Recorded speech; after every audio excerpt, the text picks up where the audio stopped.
So we've reached the end, the latest part of the Paleozoic, and what we call the late Paleozoic are the periods Carboniferous and Permian. And there's a whole bunch of unusual things that happen that make this a very unique time period in geologic history, and the slide kind of summarizes them and numbers them off for you. So first of all, we've had that mass extinction at the end of the Devonian, and what happens? We get another big adaptive radiation. Marine life bounces back. Here's sort of a photograph of what would be a Carboniferous sea, and we get a huge radiation of all the same creatures we've had before, brachiopods, crinoids, bryozoans, fishes, but we get some very elaborate ones that are kind of different than before.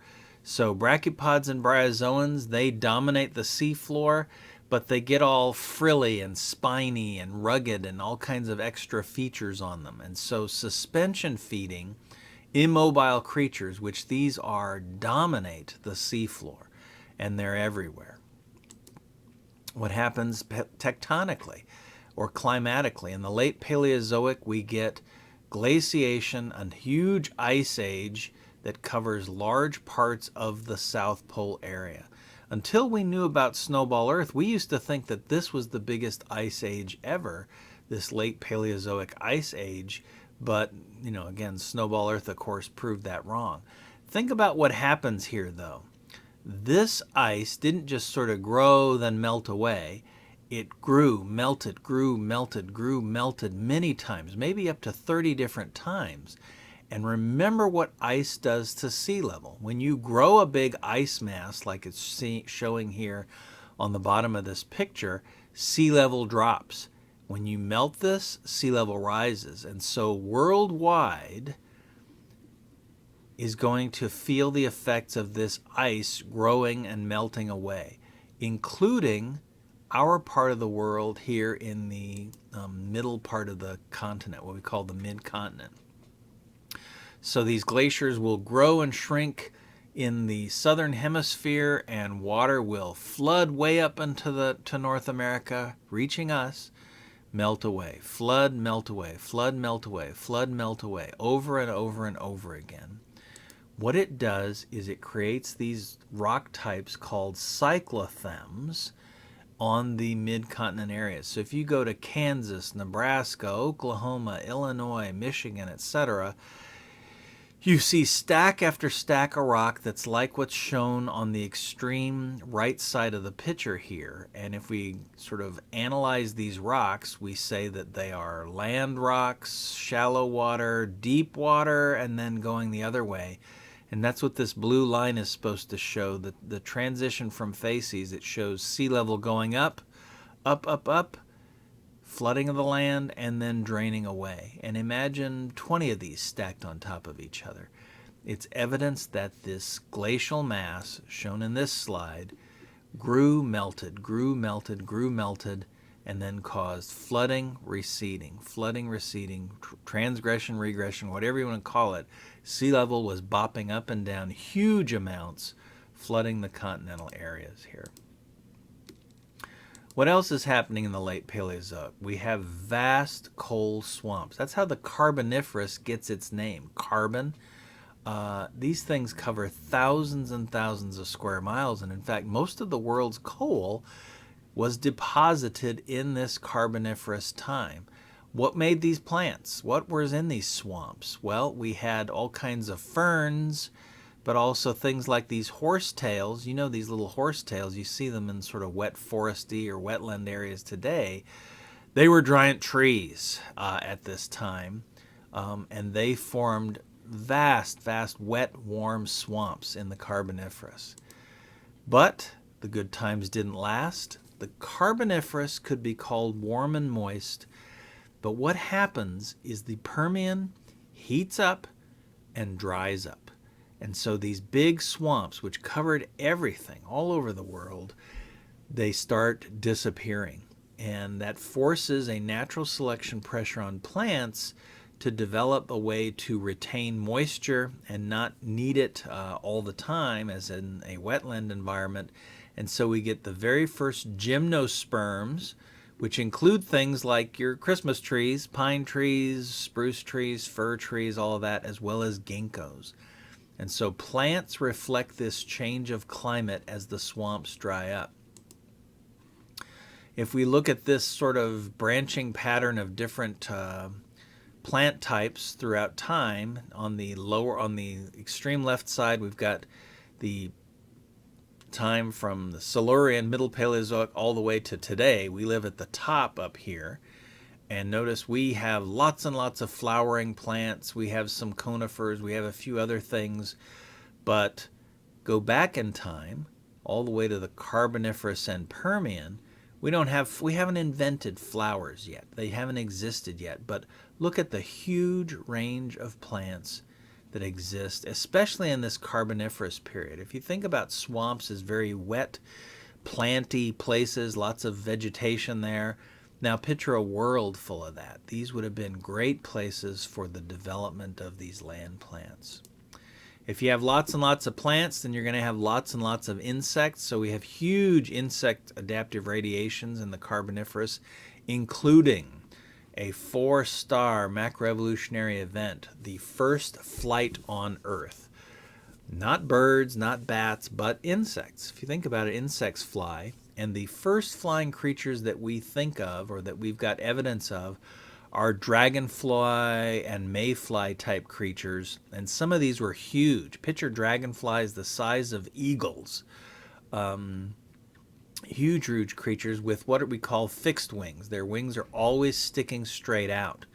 Very rapidly, though, also in the Carboniferous, we get the evolution of folded wings, like this little ladybug at the bottom, where the wings can be unfurled when they need to fly, but if they need to hide or get in a hole or get away from predators, or if the wind is blowing them around, they can tuck the wings inside or underneath part of their outer skeleton to protect them that way.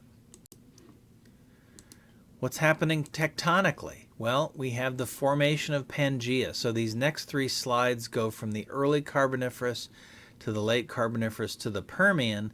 If you look at the land masses here, notice they go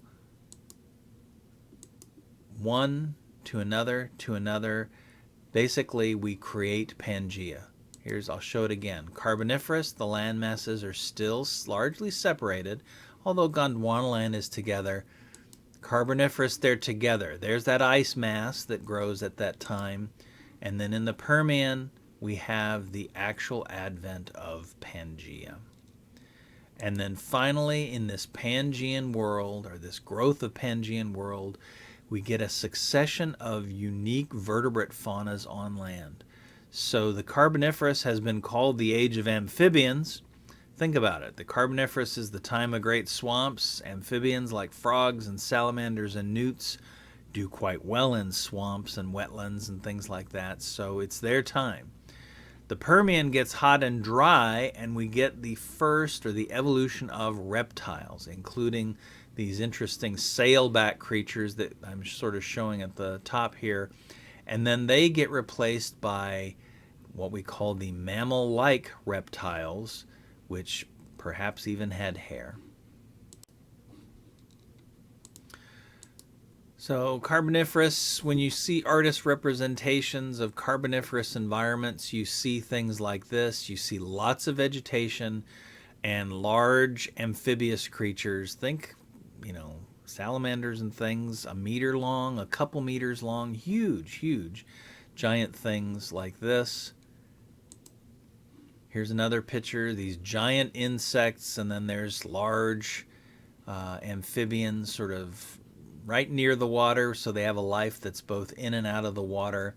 And this includes things like what we call the shovelhead amphibians.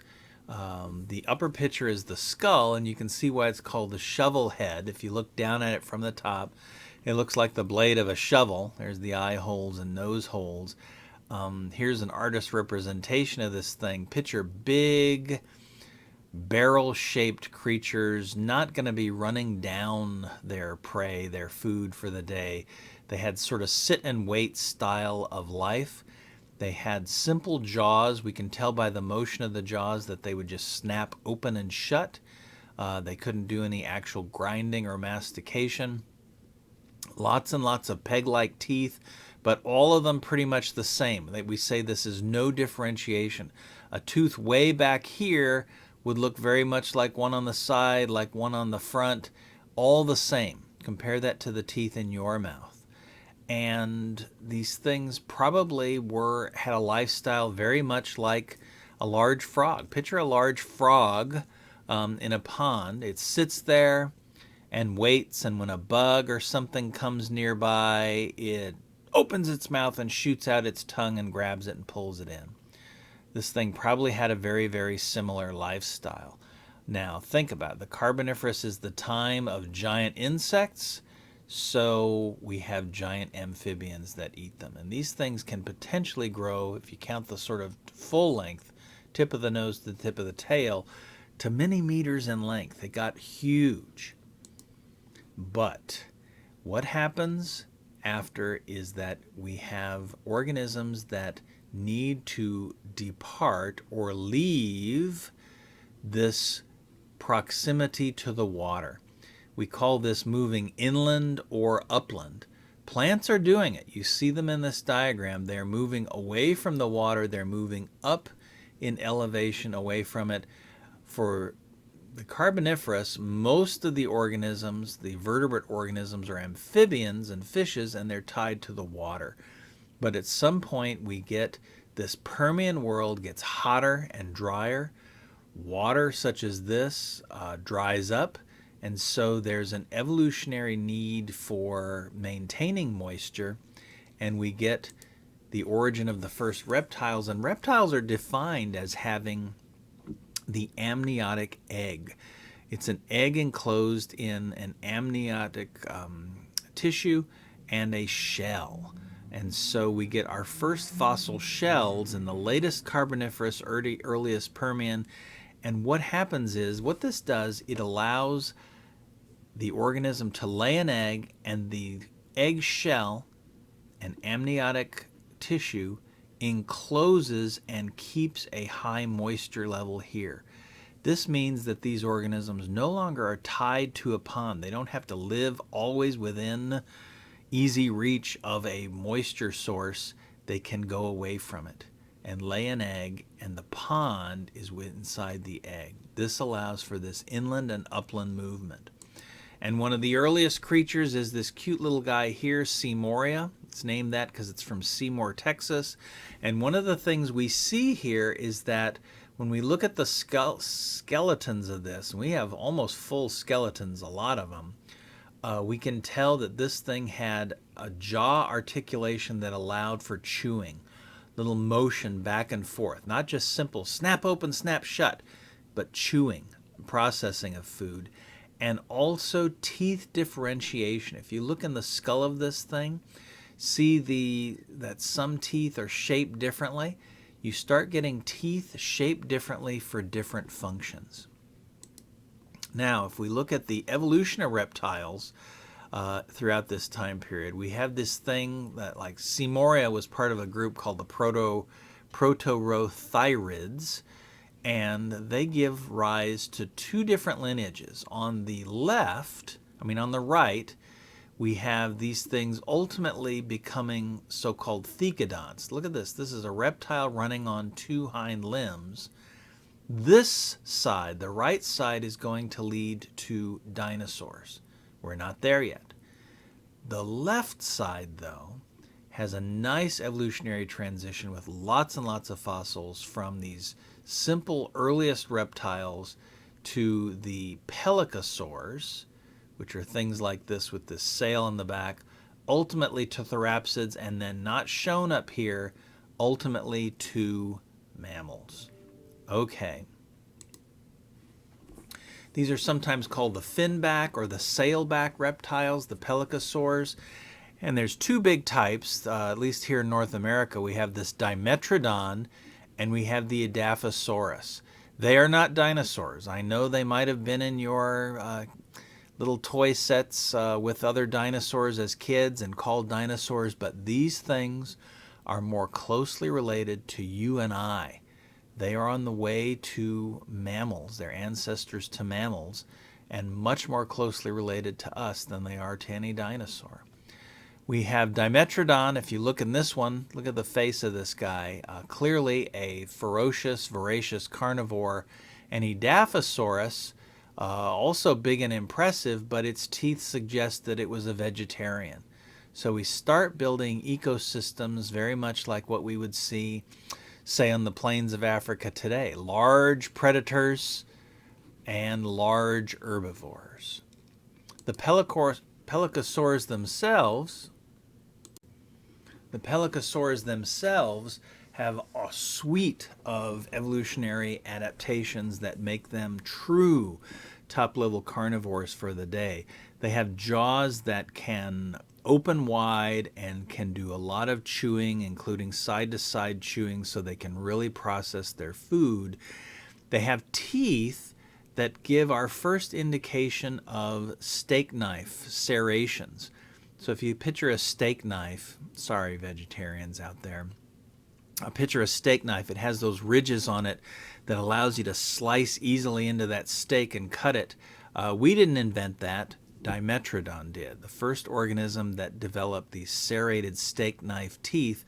And then it has other teeth in there, large canines, several different tooth types for different processing of foods.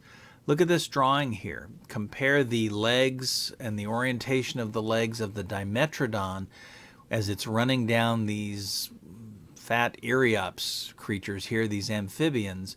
The legs are placed more up and down, which allows for faster motion running down of these creatures like these large amphibians, which had splayed limbs. The eyes, instead of just being on top of the head, they're moved forward, so they had enhanced three-dimensional vision. And then, of course, the thing that's most distinctive about them is the sailback. Here's some skeletons. The skull, so the skull in the upper left first, you can see the scary teeth, the scary face. The eyes moved forward, the large canines and other sort of processing teeth up here. And then there's this large skeleton that forms the sail. All it is an extension of the neural arch, neural spine, sort of the bumps that you feel on your backbone. If that extended up 1 or 2 or even 3 feet up above the back of your skull, and then just drape skin and tissue over it. Why do this? So I like this picture here. It's a good picture of the Permian world. There's the hot, blazing sun. What's happening here is that climate is getting extremely hot. We're going to learn after this particular test that the Permian is one of the hottest time periods, if not the hottest time period in Earth history. And so organisms start evolving and having to deal with this. And look at this here. You've got this sail. And this artist, I like it. It's sort of drawn these red veins and arteries running through it. The bones we see here are vascularized. And so the thought is, imagine this as like a solar panel, thermoregulation. In a world where you've got extreme heat during the day, extreme cold at night, you need to wake up, turn your solar panel towards the sun. The solar radiation heats the blood that's coursing through the tissue here, which rapidly heats the body. And this is just like lizards and snakes and things today, reptiles today. They have to heat up rapidly in the morning sun so that they can become active, so that they can go get their food or avoid being food for something else. Also then, if you turn it 90 degrees to the sun's radiation, well, then you minimize the solar sort of impact of the solar radiation hitting your body.